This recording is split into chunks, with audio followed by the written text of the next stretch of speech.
आपने ये देखा कि राही जब प्रेम को बताती है कि मम्मी गलत नहीं है, मम्मी और दिग्विजय अंकल का कोई भी रिश्ता नहीं चल रहा है, ये मेरे पॉप्स को धोखा नहीं दिए। इस पे प्रेम बहुत गुस्सा होता है और राही का हाथ पकड़ कर लेकर दरवाजे के पास आता है और बोलता है कि अगर तुम्हें अभी भी अपनी मम्मी का साथ देना है तो इस दरवाजे से जा सकती हो और उसके बाद मुड़कर कभी मत आना इस दरवाजे पे।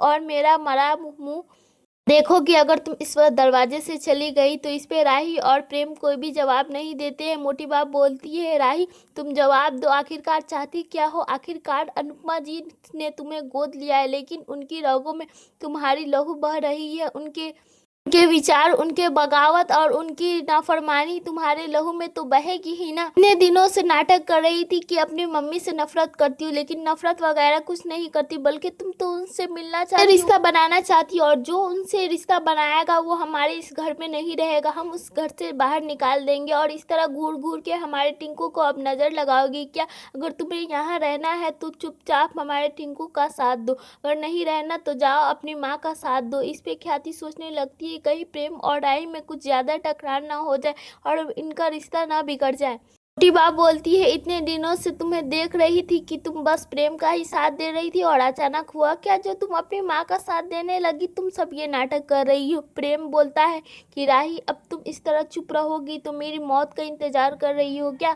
तुम्हारे सामने दरवाजा खुला है, तुम जा सकती हो और अपनी मम्मी का साथ दे सकती हो, लेकिन फिर इस कभी दरवाजे पे कदम मत रखना। श्रुति समझाती है, मधु तू क्या कर रही? तू अपने पति का साथ दे। तू बोल इन लोगों के कि तू उससे नफरत करती है, अनुपमा को तू प्यार नहीं करती, उसके दिल में तेरे लिए कोई भी ख्याल नहीं, तू उसे कभी भी माफ नहीं करेगी। बोल तू प्रेम का साथ देगी ना कि उस साहस वाले और उस अनुपमा के साथ देगी? इस पे राही कोई भी जवाब नहीं देती। श्रुति सोचने लगती कहीं मेरी बेटी की जिंदगी बर्बाद ना हो जाए, कहीं इस घर से मेरी बेटी को प्रेम ना निकाल दे। प्रेम बोलता है, मैं तुम्हारे इस चुप का यही मतलब समझो ना कि तुम अपनी मम्मी का साथ दोगी। ठीक रहा, अब तुम मेरा मरा मुंह भी देखने नहीं आओगी। इस पे राही बोलती है, प्रेम तुम्हें मेरी भी उम्र लग जाए। और ये बात सुनकर सभी शौक हो जाते हैं कि राही क्या बोल रही है। राही दरवाजे पे जाती है और तभी ख्याति बोलती है, प्रेम राही को रोको, आखिरकार वो क्या कर रही है? नील बोलता है, तुझे शर्म नहीं आ रहा? प्रेम तू ऐसा बातें क्यों कर रहा है? अपनी पत्नी को इस कश्मोकश में क्यों रख रही? प्रेम से बोलती है, राही ये सब डिजर्व नहीं करती है, प्रेम ऐसा मत करो राही के साथ। प्रेम बोलता है, राही तुम्हारे लिए दरवाजा खुला है, तुम जा सकती हो। राही दरवाजे से जाने लगती है। ख्याति और बाकी सब परिवार वाले बोलते, प्रेम राही को रोक लो नहीं तो वो चली जाएगी।